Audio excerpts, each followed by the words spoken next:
दोस्तों आज इस वीडियो में हम दो मेथड्स देखेंगे जिससे हम घर बैठे इनकम कमा सकते हैं और ये इनकम नॉर्मल जॉब से कहीं ज्यादा हो सकती है। इससे पहले कि मैं आपको वो दो मेथड्स बताऊं, हम ये देख लेते हैं कि बहुत से लोग बोलते हैं कि यार ऑनलाइन इनकम कमाना बहुत आसान है, और ये एक्चुअल में है भी। लेकिन आसान शब्द का मतलब बहुत लोग गलत ले लेते हैं। कई लोगों के लिए आसान का ये मतलब होता है कि काम इतना आसान होगा कि लैपटॉप में हम 3 या 4 बटन ही दबाएंगे और पैसे बरसने लग जाएंगे। तो ऐसा तो बिल्कुल भी नहीं है। ये आसान का मतलब बस इतना है कि अगर हम उतनी मेहनत करते हैं जितने की हम किसी क्लास में पासिंग मार्क्स लाने के लिए करते हैं, तो हम एक जॉब से कहीं ज्यादा इनकम जनरेट कर सकते हैं। इसीलिए मेहनत उतनी ही है लेकिन रिवॉर्ड ज्यादा है। तो सबसे पहला इनकम जनरेटिंग सोर्स आता है ब्लॉगिंग। अब ब्लॉगिंग सुन के मैक्सिमम लोगों के मन में ये सवाल आता है, यार ब्लॉगिंग तो सुना हुआ है, कोई नया सीक्रेट मेथड चाहिए, या फिर ब्लॉगिंग से हम कितने पैसे कमा सकते हैं। तो इसके लिए हम एक केस स्टडी देखते हैं।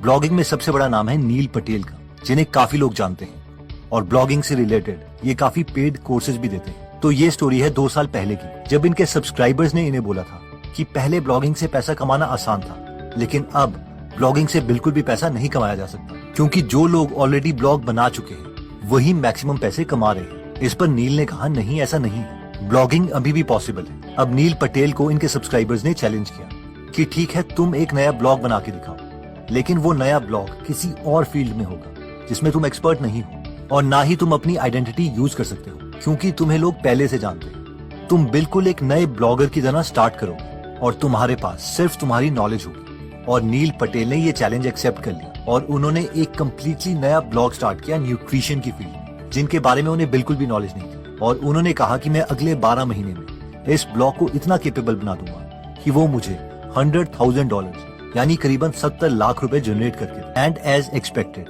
वो इस चैलेंज में कामयाब हो गए। इससे पहले कि हम बात करें कि नील पटेल ने ऐसी कौन सी स्ट्रेटेजी अप्लाई की थी, हमें ये जानना पड़ेगा कि इसके लिए उन्होंने 12 महीने दिए थे, और क्या हम रेडी हैं इतना टाइम देने के लिए। मैक्सिमम लोगों की ये प्रॉब्लम है कि वो सोचते हैं यार ये तो बहुत ज्यादा टाइम है, लेकिन हमें ये सोचना है कि 12 महीने में ऐसा कौन सा एग्जाम हम क्लियर कर देंगे जो हमें इतनी इनकम जनरेट करके दे। तो इसके लिए भी हमें मेहनत तो करनी पड़ेगी, एटलीस्ट इतनी जितनी हम एक नॉर्मल क्लास में पढ़ने के लिए करते हैं। एनीवेज, ये ब्लॉग क्रिएट करने के लिए नील पटेल ने एक स्ट्रेटेजी अपनाई, जिसमें स्टेप नंबर 1 में नील ने सोचा कि जो पुराने डोमेन्स होते हैं वो एसईओ के लिए अच्छे होते हैं और उन्हें गूगल अपने सर्च इंजन में जल्दी रैंक करता है। इसलिए उन्होंने डिसाइड किया कि वो एक पुराना डोमेन नेम खरीदेंगे, एक ऐसे आदमी से जो अपनी वेबसाइट को काफी टाइम से अपडेट ना कर रहा हो और जिसके डोमेन नेम में ही न्यूट्रिशन शब्द हो। इसके लिए उन्होंने एक पुराना डोमेन नेम खरीदा जिसका नाम था nutritionalresources.com। अगर हम कोई पुराना डोमेन नेम लेना चाहते हैं तो हम expireddomains.net से ऐसे डोमेन्स खरीद सकते हैं। स्टेप नंबर 2 में उन्होंने एक फेसबुक पेज क्रिएट किया न्यूट्रिशन के बारे में और उसे नाम दिया न्यूट्रिशियस लिविंग, और उसमें कुछ पोस्ट्स डाले। उसके बाद उन्होंने एक फेसबुक एड चलाई ताकि उस पेज में कम से कम 50,000 लाइक्स आ जाए, जिसके लिए उन्होंने सिर्फ इंग्लिश स्पीकिंग लोगों को टारगेट किया। स्टेप नंबर 3 में उन्होंने रियलाइज किया कि वो अपने ब्लॉग में पहले महीने सिर्फ 4 पोस्ट ही डाल सके थे, और वो भी कुछ खास नहीं थे, क्योंकि उन्हें न्यूट्रिशन के बारे में उतनी नॉलेज नहीं थी। अब क्योंकि नील खुद एक डिजिटल मार्केटर है, इसलिए उन्हें पता था कि उन्हें बहुत अच्छा कंटेंट क्रिएट करना पड़ेगा, लंबे आर्टिकल्स डालने पड़ेंगे और हर हफ्ते ज्यादा से ज्यादा आर्टिकल्स देने पड़ेंगे, यानी क्वालिटी और क्वांटिटी दोनों। वो जानते थे कि वो खुद तो ऐसा नहीं कर सकते, इसलिए उन्होंने अपने फ्रेंड माइक से कहा कि वो हर हफ्ते 5 न्यूट्रिशन से रिलेटेड उन्हें ब्लॉग पोस्ट लिख के दें। क्योंकि माइक खुद एक न्यूट्रिशन एक्सपर्ट थे, तो उन्हें पता था कि वो क्वालिटी कंटेंट जनरेट करेंगे। स्टेप नंबर 4 में उन्होंने ahref.com वेबसाइट यूज करी, ये देखने के लिए कि जो बाकी न्यूट्रिशन वेबसाइट्स हैं, यानी जो उनके कॉम्पिटिटर्स की वेबसाइट्स हैं, उनके साथ बाकी कौन सी वेबसाइट्स लिंक हैं। जिन लोगों को बैकलिंक के कॉन्सेप्ट के बारे में नहीं पता तो मैं बता देता हूँ कि गूगल अपने सर्च इंजन में उन वेबसाइट्स को टॉप दिखाना ज्यादा प्रेफर करता है जिनके बैकलिंक्स अच्छे होते हैं। मान लीजिए कि 2 वेबसाइट्स हैं, वेबसाइट ए और वेबसाइट बी।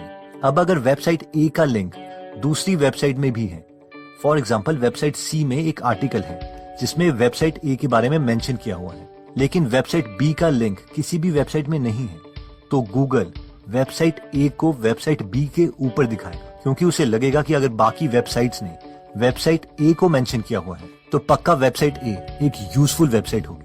तो नील पटेल ने ahref.com को यूज करके ये पता लगाया कि उनके कॉम्पिटिटर्स की वेबसाइट का लिंक किस किस वेबसाइट में दिया गया है, और फिर नील ने उन सबको मेल किया कि वो उनकी वेबसाइट का लिंक भी अपनी वेबसाइट में मेंशन करें, जिसके लिए वो उन्हें फ्री आर्टिकल्स लिख के दे सकते हैं। स्टेप 5 में उन्हें पता चला कि जो उन्होंने डोमेन नेम लिया था nutritionalresource.com, वो गूगल की नजरों में बहुत स्पैमी था, क्योंकि उसका पिछला ओनर उसके लिंक्स बस हर किसी वेबसाइट में डालता रहता था बिना कोई रियल वैल्यू जनरेट किए। इसलिए इतनी मेहनत करने के बावजूद उनकी वेबसाइट को गूगल प्रमोट नहीं कर रहा था।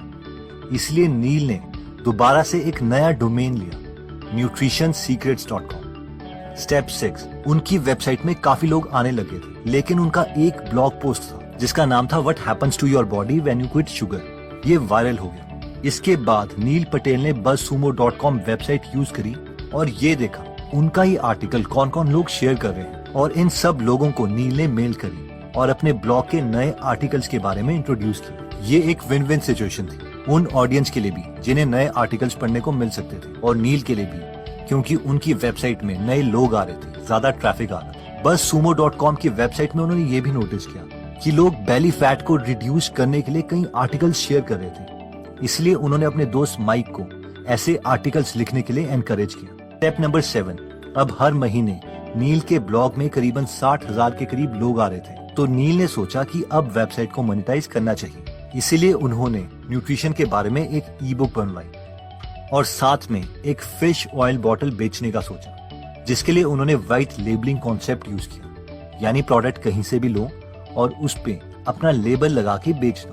इसे उन्होंने अमेज़न पर लिस्ट कर दिया और उसके बाद जो वेबसाइट विजिटर के ईमेल आईडीज उन्होंने कलेक्ट किए थे, उन सबको मेल करना स्टार्ट किया कि वो ये फिश ऑयल डिस्काउंटेड प्राइस पर ले सकते हैं अगर वो प्रॉमिस करें कि वो अमेज़न पर एक अच्छा रिव्यू देंगे। स्टेप नंबर 8, इससे उन्होंने अपने पहले महीने करीबन $18,000 जनरेट किया, यानी करीबन 1.5 लाख रुपए। उनके फ्रेंड माइक ने अच्छे आर्टिकल्स लिखना कंटिन्यू रखा।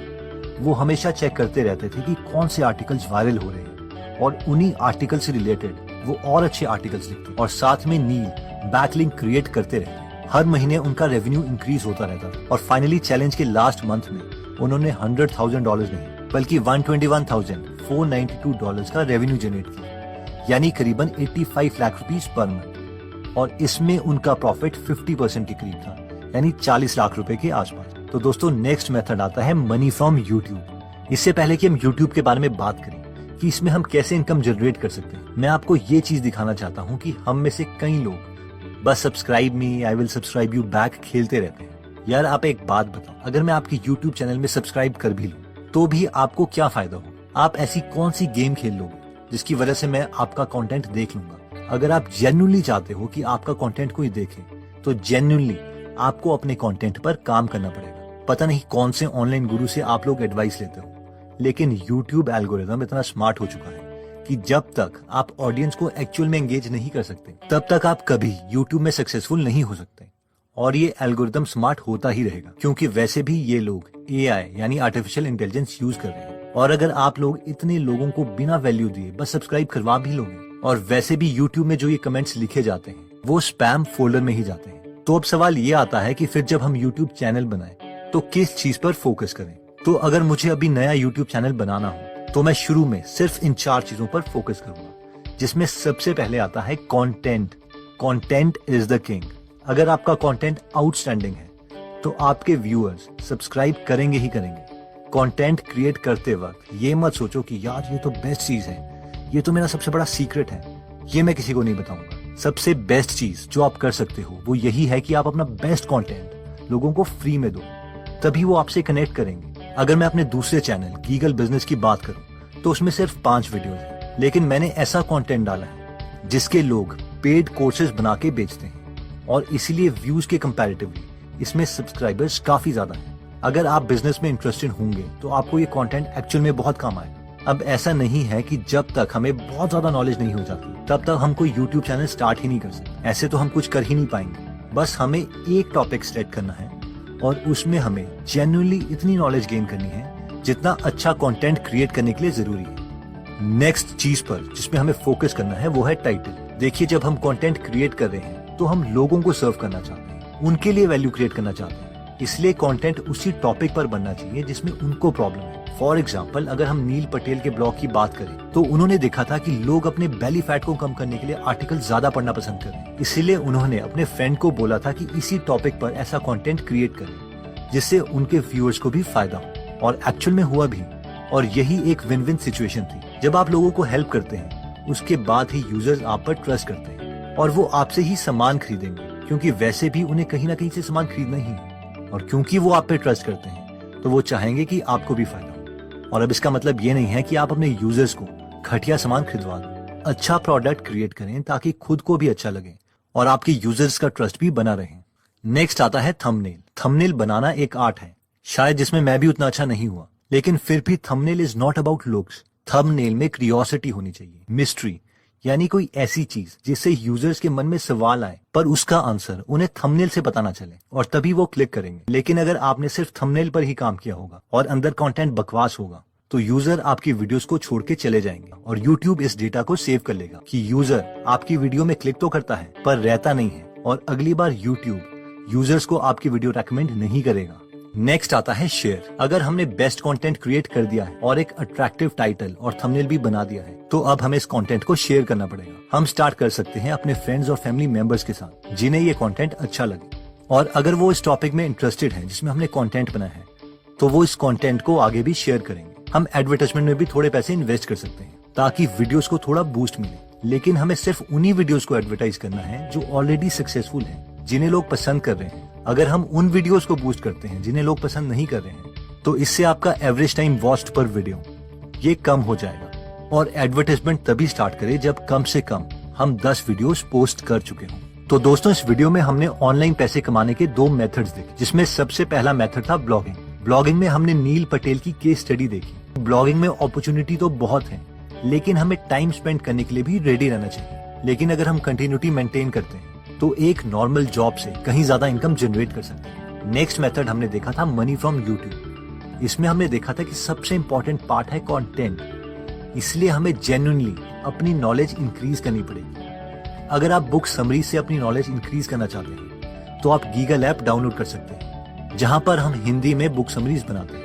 और अगर आपको फ्री समरीज की क्वालिटी अच्छी लगती है, तो आप प्रीमियम मेंबरशिप भी ले सकते हैं। और लॉकडाउन पीरियड में, यानी आज 3 मई 2020 तक, हम फर्स्ट 100 यूजर्स को 100 रुपीज का डिस्काउंट दे रहे हैं, जिसके लिए आप सेव 100 प्रोमो कोड यूज कर सकते हैं। अगर अभी आप अपने ऊपर इन्वेस्टमेंट नहीं करना चाहते, तो भी आप इस एप्लीकेशन में फ्री में समरीज सुन सकते हैं। अभी भी इस एप्लीकेशन में 150 से ज्यादा फ्री समरीज अवेलेबल है, और हर हफ्ते हम फ्री समरीज ऐड करते रहते हैं। यूट्यूब में कंटेंट के बाद हमने देखा था टाइटल, यानी ज्यादा प्रेफर करें कि उन वीडियोस में कंटेंट क्रिएट करें जिसमें लोग इंटरेस्टेड हैं, ना कि हम खुद।